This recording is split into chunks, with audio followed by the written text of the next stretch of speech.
हे काम जे आहे ते न्यायाधीश व्यवस्थेचं न्याय व्यवस्थेचं आहे आणि कायद्याप्रमाणे जर कोणी वागत नसेल तर त्याला दंड करून त्याला संबंधितांना घेऊन येण्याचं काम जे आहे ते पोलीस प्रशासनाचं आहे। अशा पद्धतीने ही व्यवस्था जी आहे ही 30 सूत्री व्यवस्था आहे। तर याच्यामध्ये जे कलम आहेत सेक्शन आहेत ती न्याय संहिता या शब्दामध्ये बऱ्यापैकी आलेले आहेत।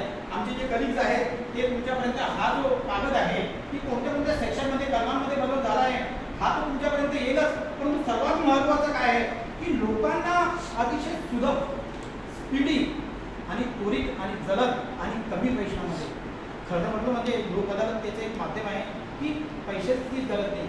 तडजोडीमध्ये तुमचं जे फायनल डिसिजन होते जे डिसिजन होते ते सुप्रीम कोर्टात सुद्धा चॅलेंज करता येत नाही। अशा पद्धतीनं न्यायव्यवस्थेची जी सूत्रता आहे ती वेळोवेळी येते आणि म्हणून मी म्हटलं की खरा तो एकती धर्म जगाला प्रेम पावे। हा देश आपला इथली माणसं आपली आहेत। दंडसंहिता त्या वेळेमध्ये ज्यावेळेस देशामध्ये राज्य दुसऱ्यात होतं हा देश आपला इथले लोक आपले आहेत तर यांच्याशी न्यायानं वागायचं आहे। सर्वांना सन्मानानं आत्मीयतेनं वागायचं आहे आणि सर्वांना ज्या पद्धतीनं आपले चंद्रपूर साहेब कलकत्ता कोर्टाच्या ह्याच्यामध्ये गेले होते तर न्याय मंदिर आणि न्याय मंदिर बसलेला जो न्यायाधीश आहे तो देवा समान असतो हे त्यांनी सांगितलं आहे। परंतु याचा जी व्यवस्था आहे जे नागरिक आहेत त्यांनी तेवढा आदर आणि सन्मान जो आहे तो कायद्यावरती ठेवला पाहिजे। कारण कायद्यापेक्षा या देशामध्ये कुणीही मोठं नाही आहे। देशाच्या राष्ट्रपतीला सुद्धा एक IPC आणि सेक्शन आहे जे देशाच्या सर्वसामान्य नागरिकाला आहे। म्हणून कायद्याचं पालन जे आहे ते सर्वांनी केलं पाहिजे अशी मी सर्वांना विनंती करेल। आणि या सेक्शनच्या संदर्भामध्ये जे काही बदल झालेले आहेत ते मी तुम्हाला फक्त एक वाचून दाखवतो की महिलांकरता अपराधाकरता एक 15 ते 20 कलम जे आहे यामध्ये टाकलेले आहे। चोरी संबंधी प्रकरणामध्ये जे आहे ते 389 ते 305 पर्यंत दिलेले आहे।